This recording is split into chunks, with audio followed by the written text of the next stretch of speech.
And we're back. And we're back. We're talking about art history, art today, and where I come from, old school versus new age. Very new age. Let me pitch 3 books that have been influential in my life. One is my favorite Japanese poet, Santoka Taneda. He had 3 principles in life. A day ain't worth living unless you get up and make art, unless you go for a walk, and you get high. Those 3 things, those 3 things he lived by. I try to follow his practice. My second main man, Thomas More, Original Self. This is my Bible. I recommend everyone go out, get a copy. It's available in, especially if you're going to be an artist. It's the paradox and originality of being an artist. So, plug that. And then this one, Steal Like an Artist. Way cool book. His premise is art takes work and art is physical. You know, with today's technology, a lot of art exists only on the computer. Only on in the cloud. Mm-hmm. And much like these other guys and old school, he says art is something physical.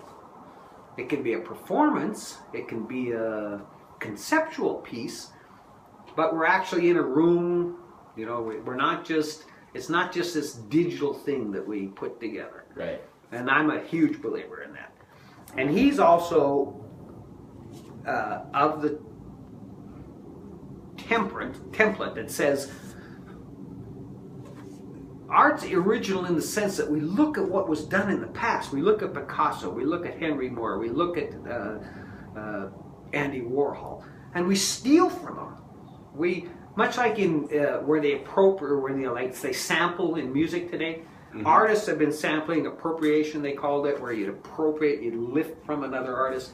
I think that is so cool and so essential. Because we take from, you know, I steal from Picasso, I steal from Matisse, I steal from Henry Moore, I love Henry Moore.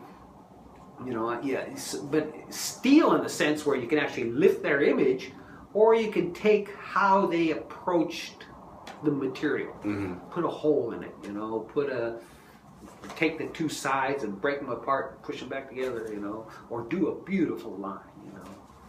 So that's called Steal Like an Artist. Those are my 3 choices. Awesome.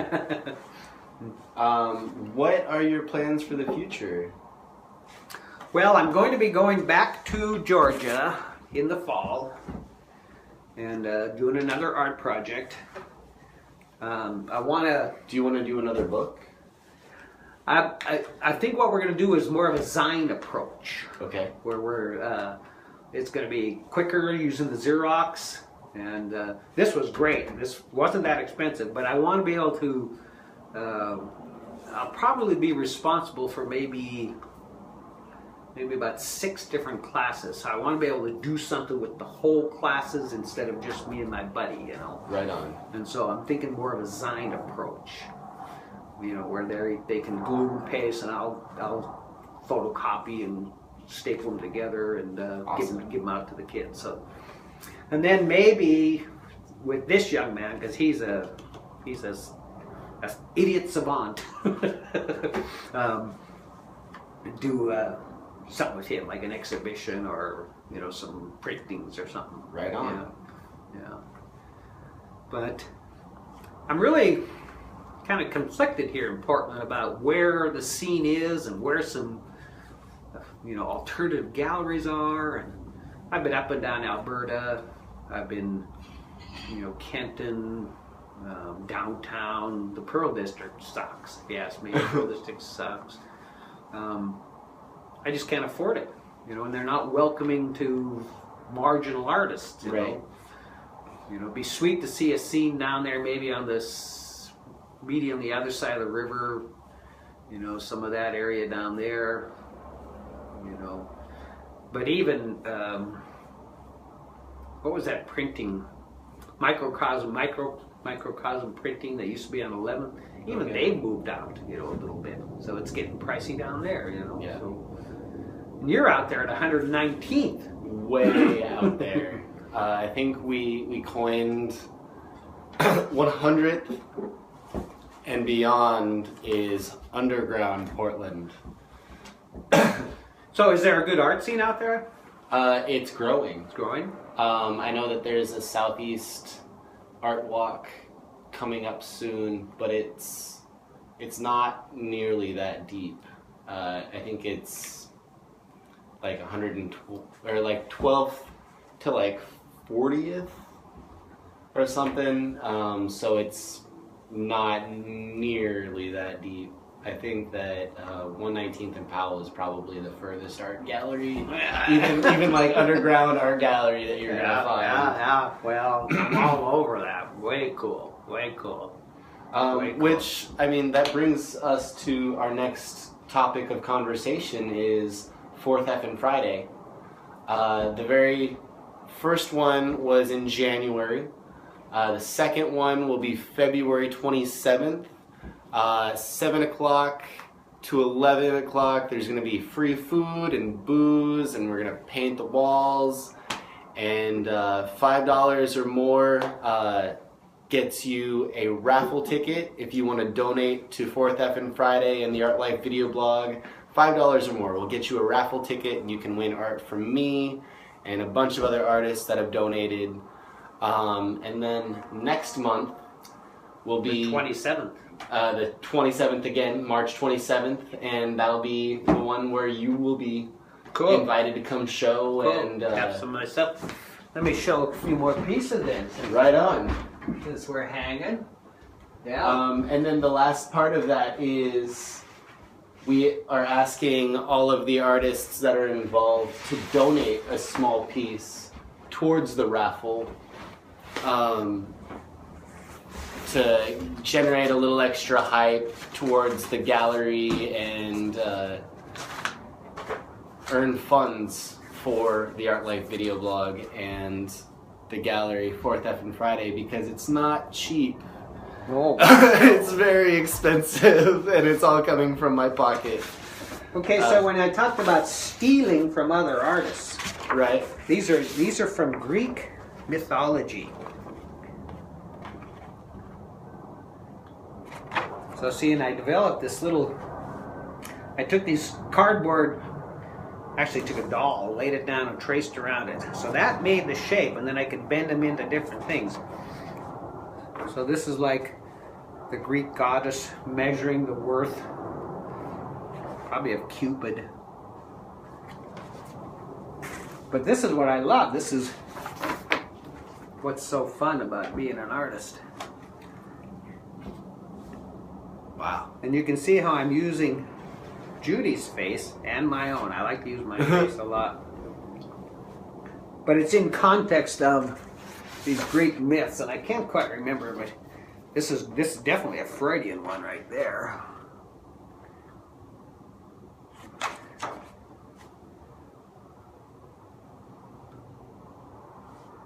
But these are fun.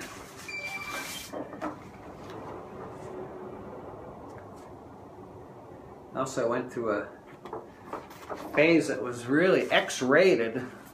That gave me a lot of grief. This is a sweet one. Isn't that beautiful? Man. I think one of my favorites.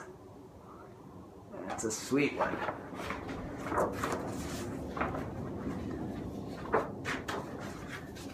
But then I would get up every day. And this is part of coming from Julie Cameron. Get up every day and do a quick little drawing. So I got hundreds of these. you said walk every day, create art every day, and what was the third thing that Julie said? She believes you have to keep a journal. You Keep a have to- You have journal. to get up and write every day. You have to go for a walk every day. And like Santoka, she doesn't get high, but because she's a recovering alcoholic. But create every day. Okay. you know. So there's that one little difference between the two. One said journal every day, one said get high every day. Well, Santoka, you know, he was a Zen monk, and he was a wandering monk. So he'd walk, and as he's walking, he's thinking of his poems. Then he'd write down his poems, and when he got into town at the end of the night, he'd go drink some sake and get high. Those were the three things that mattered to him. Wow. You know, so she agrees with the walking and the riding. Just the getting high, that did her in for a number of years, you know.